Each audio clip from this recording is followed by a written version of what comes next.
Hello, hello, hello. Welcome to the Dividend Passive Bro. It's your boy E with another video. Guys, I just want to say thanks so much for everything you do as it relates to this channel, for supporting this channel, for watching the content and sharing the content. I appreciate you guys so much.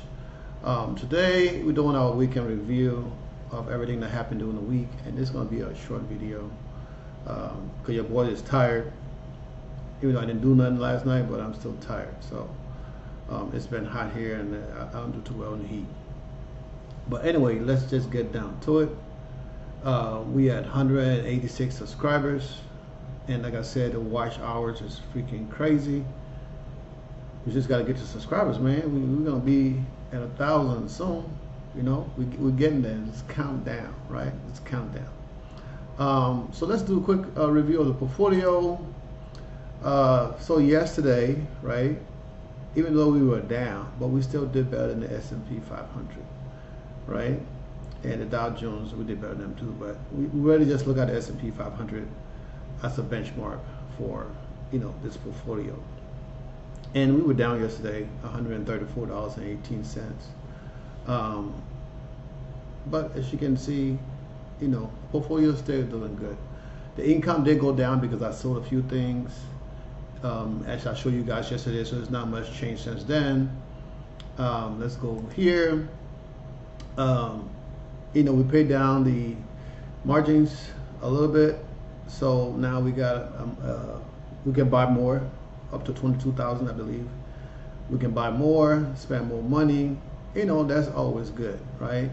As we're trying to get this portfolio, these two portfolios, to 10,000 a piece. But right now we're trying to get to the first 1,000, and we're gonna be there soon. I figure, by December we should be there before December. But slow but surely. If we don't make it to December, we still had a goal, and then we're gonna set another goal, right? So that's all we can do, right? So if we can add $1,000 or $2,000, $3,000 of income, right, every week or every 2 weeks, I mean, that's great. I can't complain about that. So, but if we can do that,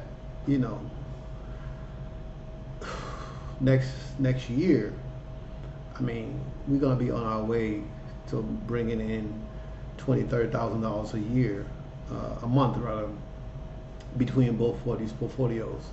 And then once E-Trade come online and we start doing good there, and we start generating some income in ER's portfolio for her tuition, I mean, everything is going to be crazy.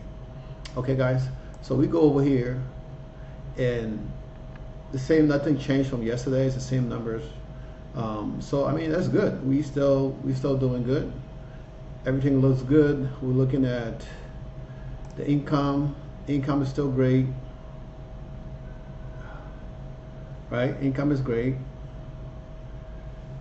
Then on the low end, $7,200 a month, and on the high, we're almost at 9,000.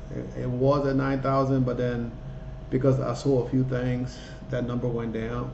And then come next week, when we start buying back to get that number back up, we can get a jump. So I'll be surprised if we don't end the month with a high of 10,000. Okay, guys, so let me see, and let's see, and the number, I mean, everything looks similar from what it was yesterday.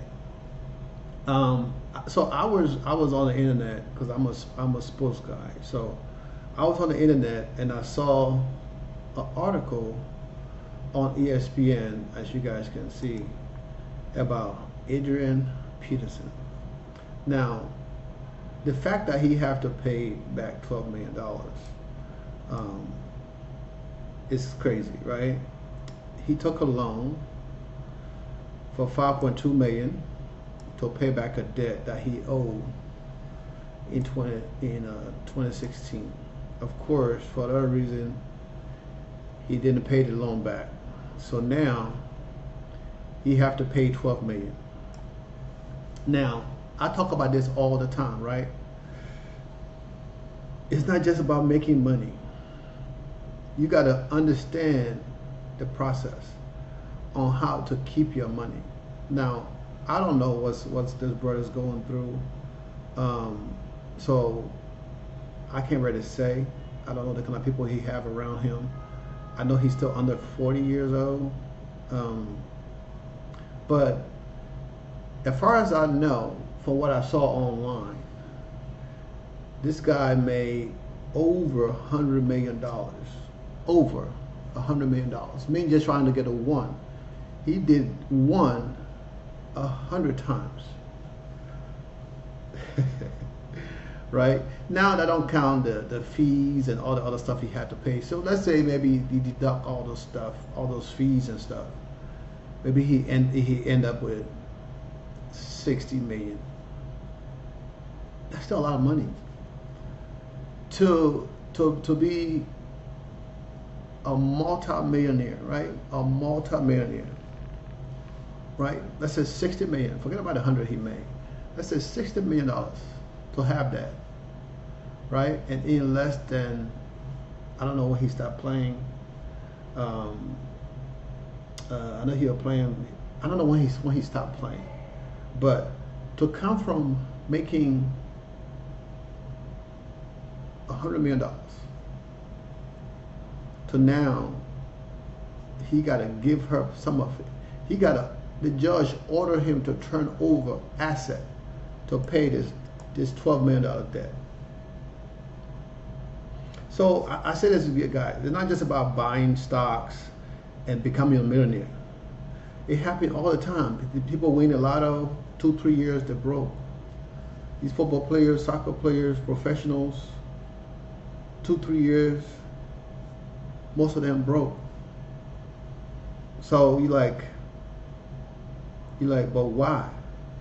Because it didn't teach us how to be financially sensitive, right?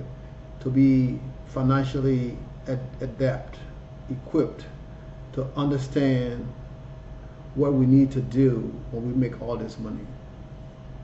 All they teach you is to go out, get a degree, learn, and then go to work, make the money, right? To be successful. But what we do most of the time, we make more money, we get more debt, right? We get more debt instead of asset. At least you got some asset that you have to sell, but still, after he sell those, then what? You know, what's left? You know, I talk about it. I'm like, this guy was a star player. He made that much money. He was a star player, right? So he made a lot of money. But can you imagine if he had just took one of those millions in all those years that he played and invested it into the S&P 500, right? For how many years he was playing? 10, 15 years, I don't even know. Because he didn't play for my team, so I really don't care. You know, but he played for a long time. Can you imagine if he had just took $1 million and put it in one of those funds, right? VOO, VYM, SHD, whatever. I don't even know what it was around by that time, but if you just took some money and put it in one of those funds that was generating up to 10, 15% in growth and paying dividend, you know, 3-4% dividend yield, he would have had multiple millions just sitting there. Multiple millions sitting there that he didn't have to worry about nothing. But, you know, the more money you make, the more money you spend. And if you don't have the right people around you to teach you, to show you the right way how to keep your money and let that money make money for you, then of course you have a problem. I always know this. I'm still learning this, right? I still got debt. I mean, I got credit card debt. You know, I have a mortgage. You know, I just paid off my other house recently, but I still got debt. So when I see things like this, you know, and it happened to a brother,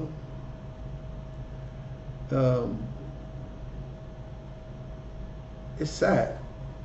But this is just a reminder of what not to do, and the kind of people you need to surround yourself with to make sure that the money you earn is put into asset that can generate you more money,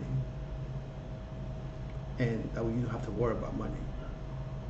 You know, because I mean, a lot of times these guys that open restaurants, they never ran a restaurant before. They might have worked in a restaurant maybe, but most of these guys that play ball, they've been so good in college, they've always been taken care of. So, but they never, and they open restaurants, they don't know how to run a restaurant, it goes down the hill. They don't hire the right people because everything is done on emotion. So you have problems, you know. But, you know, like I said, I feel bad for the brother. But, you know, these are some of the things when I be talking about, so you guys can see.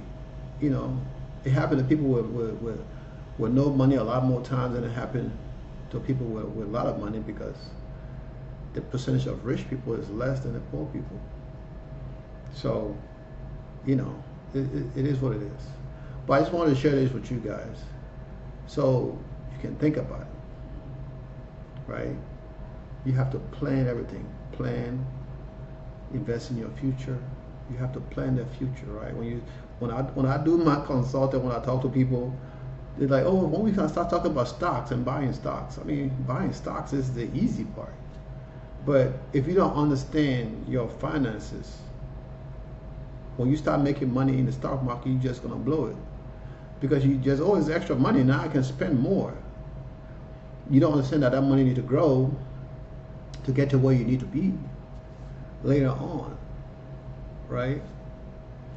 So guys, I'm gonna leave this with you guys.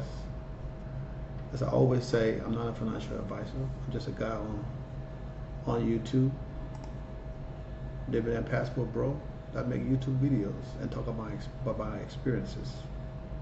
You can use my channel, my portfolio as a guide to help you generate wealth for you and your family, but also do your due diligence. Okay, guys? Remember, only you can do this for yourself. Because when you are investing, like I said, I look at my investment as opening a company, right? We start small. It's a company of one employee, right? I have multiple companies, and some of them pay more income, then some of them generate, you know, less income. So look at it like that. What the hell? This damn phone, I thought I turned the stupid thing off, but it just popped up, scared the crap out of me. But invest in your future, guys. Okay, I'm not even gonna take that out of the video. I'm gonna leave that in the video. I don't know if you saw my reaction, if my face like, ooh, but I'm gonna leave that in the video. Okay, guys, invest in your future. Yeah. It wouldn't start with $1. All it takes is $1 to start. So you ain't got no excuse like, oh, I don't have money.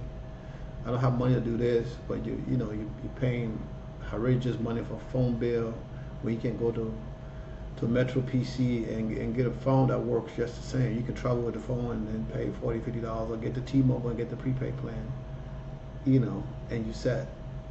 So there's no excuses for you to invest $1. People buy coffee, all that other stuff every day, $10, $15 coffee. You know, when you just need to invest $1 to get started. Okay, guys. So I love you. Tomorrow we're gonna do the Edwin Talk video, and I promise I'm gonna have more energy to talk a lot more than I'm doing now. Also, I did a live a couple of weeks ago.